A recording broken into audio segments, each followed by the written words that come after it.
Shalom, pada hari ini kita akan sama-sama belajar dari kitab Habakuk dengan judul Menjadi Pengharapan di Tengah Kesulitan. Saudara, sebagaimana yang kita ketahui bahwa kitab Habakuk adalah kitab yang berisi tentang ratapan Nabi Habakuk.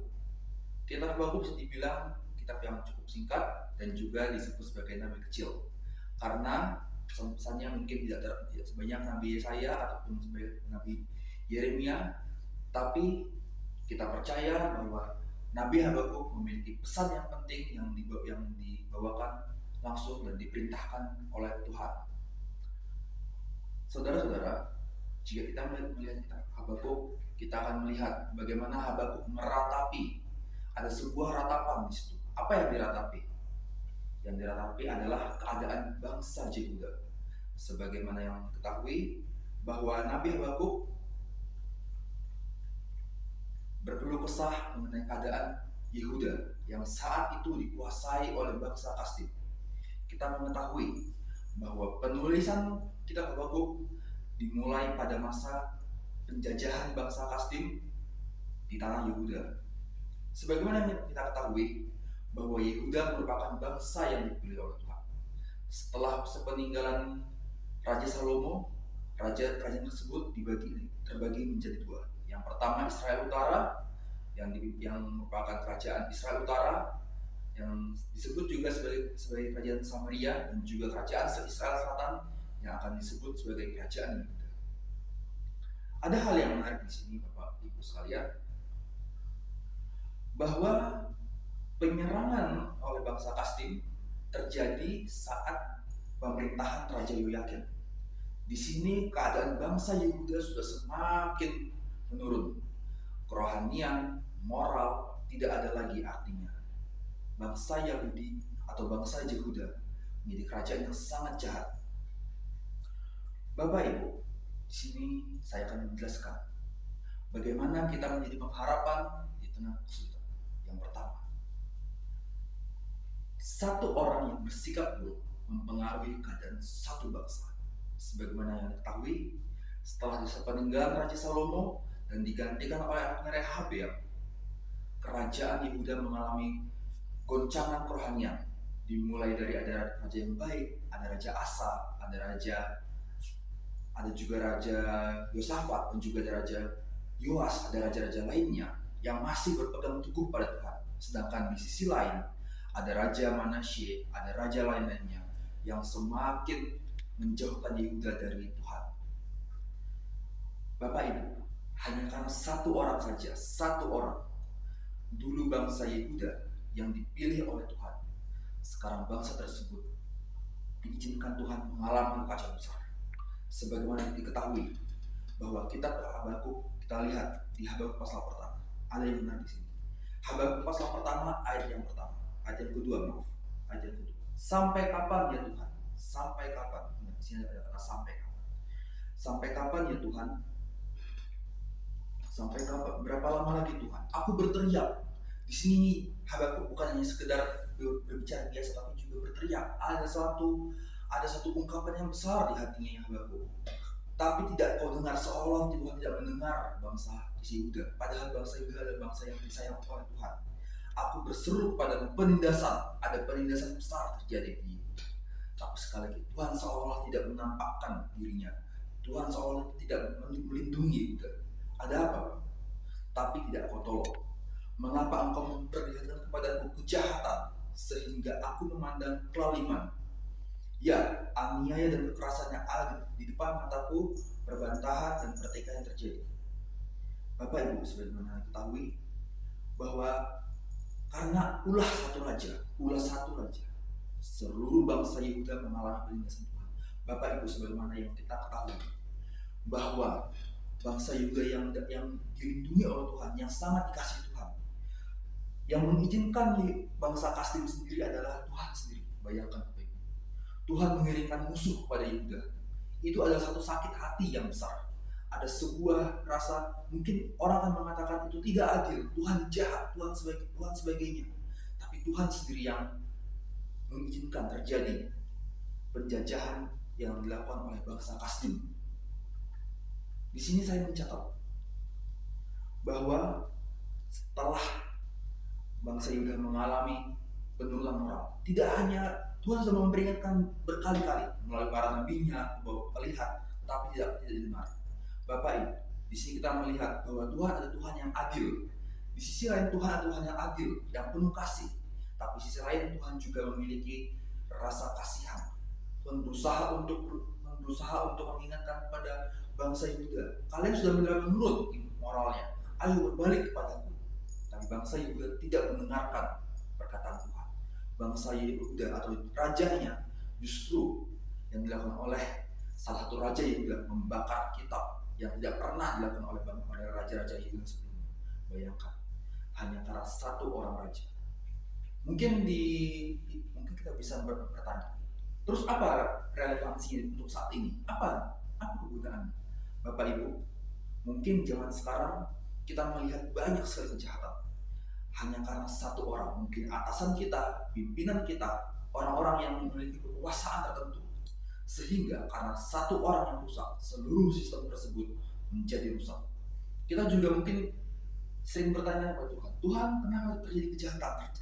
Kenapa di tempat kerjaku mengalami banyak sekali dosa-dosa yang ada? Saya melihat banyak sekali dosa. Mungkin kita sering bertanya, tapi mungkin itu adalah sesuatu yang Tuhan izinkan bagi kita semua. Tuhan mengizinkan terjadi kejahatan, bukan karena Tuhan tidak berkuasa atas kejahatan, tapi Tuhan memiliki keadilan dan juga kasih. Di sisi lain keadilan, di sisi lain kasih. Bapak Ibu, oleh sebab itu saya mengajak kepada kita semua, mana yang akan saya mengajak, janganlah menjadi pembawa kejahatan, tapi jadilah seorang yang membawa kebaikan. Satu kebaikan saja mungkin bisa menjadi garam dan terang bagi sekitar kita.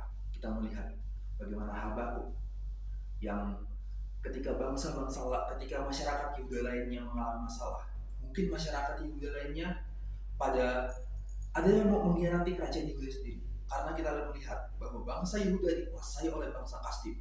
Beberapa pejabat, beberapa petinggi kerajaan Yehuda yang harusnya setia kepada kerajaan Yehuda, mereka malah berkhianat kepada kerajaan Yehuda. Mereka lebih memilih untuk membantu bangsa Kasdim. Mungkin ada banyak alasan. Kita melihat zaman sekarang, orang yang dulunya baik, orang yang dulunya kita kenal mungkin, dia nggak mungkin orang kejahatan. Tapi karena satu hal, karena entah masalah ekonomi, masalah keuangan, masalah ketakutan bahkan, dia memilih untuk membantu kejahatan dengan alasan, saya bisa kaya dari kejahatan, saya mendapatkan keuntungan dari kelaliman. Tapi Bapak Ibu, kembali lagi pilihan kita. Bagaimana sikap kita? Apakah kita ingin menjadi orang jahat itu sendiri, atau kita ingin menjadi orang yang baik, orang yang membawa kebenaran kepada Tuhan, orang yang tetap berpegang pada iman kita pada Tuhan. Saya melihat bahwa yang dilakukan oleh Habakuk adalah hal-hal yang berbeda yang dilakukan pada zamannya.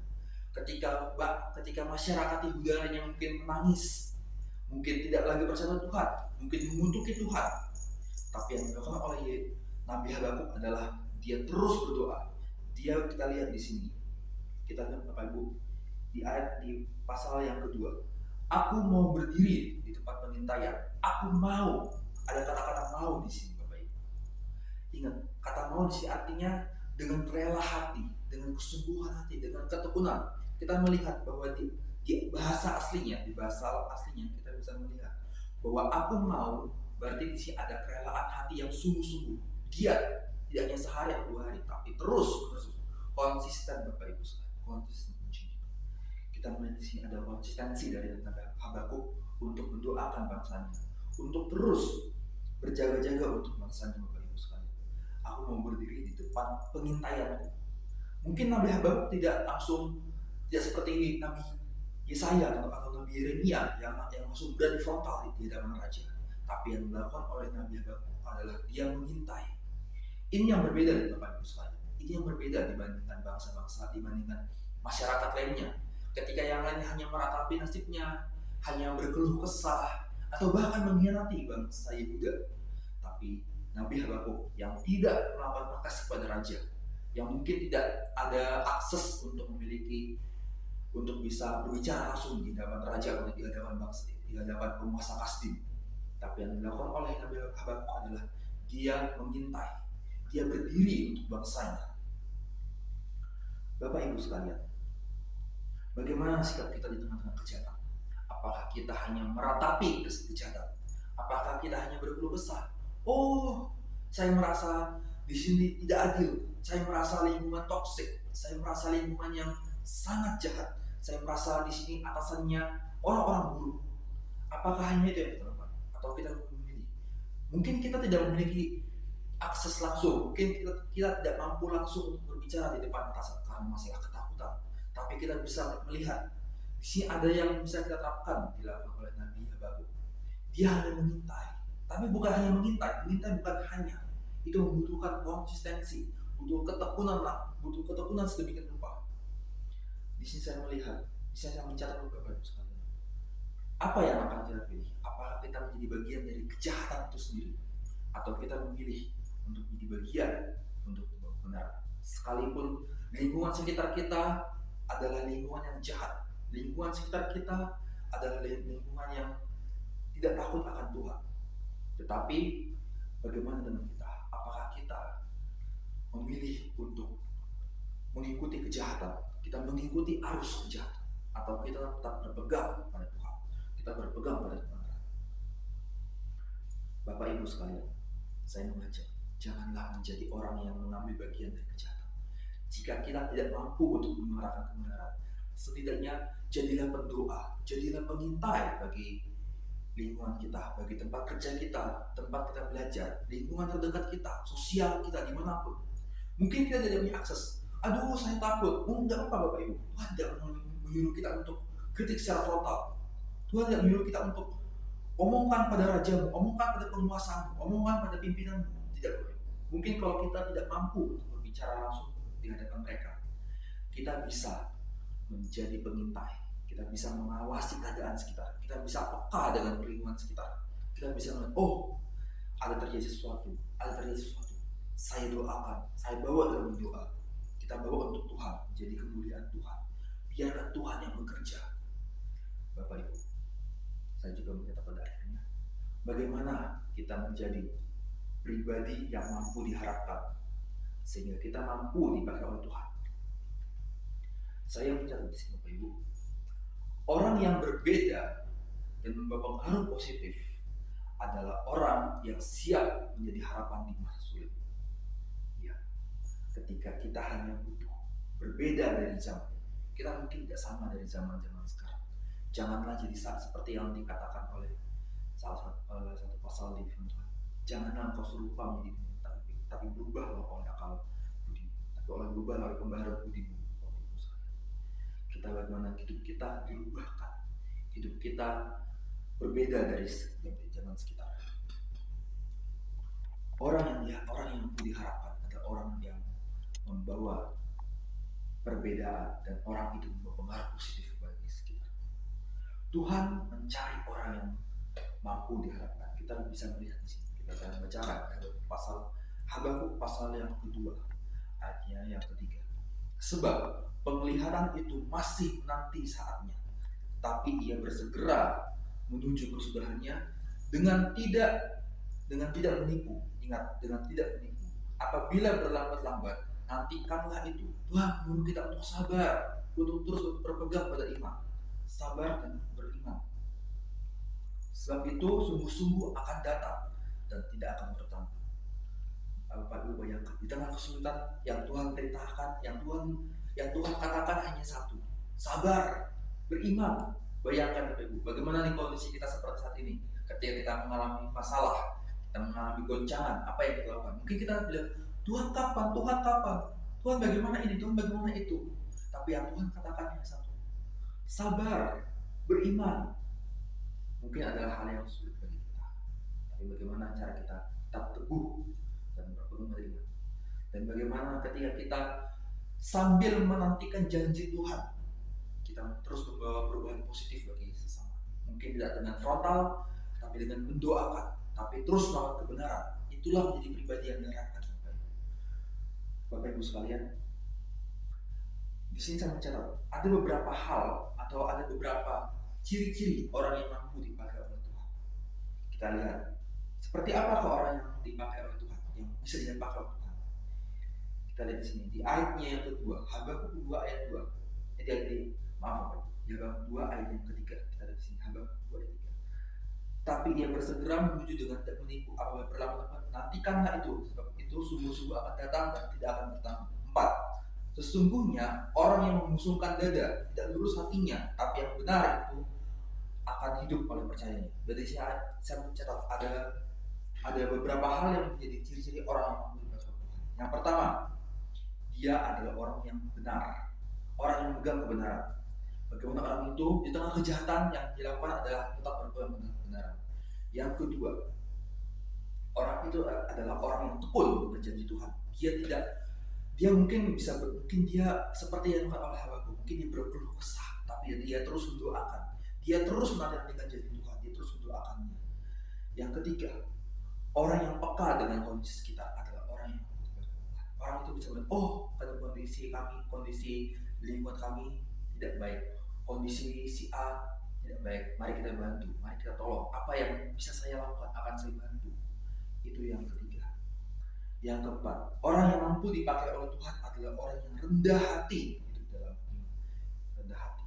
Dia tidak membusungkan dada karena lihat aku, hanya berpendapat pada aku saja.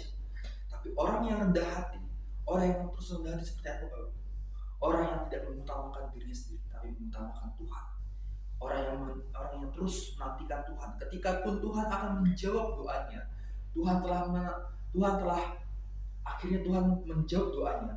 Dia bilang, lihat karena doaku, lihat karena aku tekun, bukan. Tapi dia akan menyerahkan. Ini semua karena Tuhan. Saya hanya melakukan pekerjaan saya dengan baik. Sisanya adalah urusan Tuhan. Seperti itu.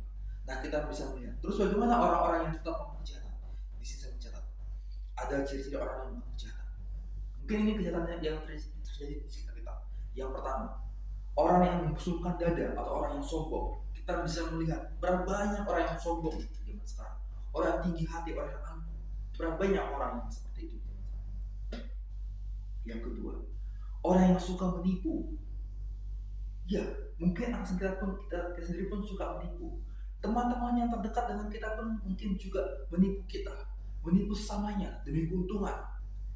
Bagaimana dengan kita? Apakah kita masih ingin menipu atau kita ingin jujur? Yang ketiga adalah orang yang mengkhianati. Mengkhianati bukan dalam arti harus mengkhianati negara, mengkhianati seseorang, bukan. Tapi ketika dia tidak mengkhianati imannya, mengkhianati kepercayaannya pada Tuhan, di situ dia adalah orang yang berkhianat, Bapak Ibu. Orang yang sombong, khianat, dan yang melaga. Itulah kondisi-kondisi yang terjadi pada saat ini. Banyak sekali orang yang sangat sombong, berkhianat, dan melaga. Saat ini Bapak Ibu sekalian, saudara-saudara yang saya kasihi, bagaimana dengan kita sendiri? Apakah kita ingin terus menantikan janji Tuhan, kita terus beriman pada Tuhan, kita bertekun pada Tuhan, kita menjadi orang yang rendah hati, orang yang setia pada Tuhan, orang yang tekun, dan juga orang yang memegang kebenaran, sehingga kita menjadi pribadi yang mampu diharapkan oleh Tuhan. Atau sebaliknya, kita menjadi pengikut kejahatan, dan yang terjadi adalah orang seperti itu tidak akan tetap untuk selamanya. Pilihan di tangan kita, Bapak Ibu sekalian. Mari saya mengajak kepada kita untuk berpegang pada kebenaran dan menjadi pribadi yang diharapkan Tuhan. Tuhan Yesus memberkati sekalian.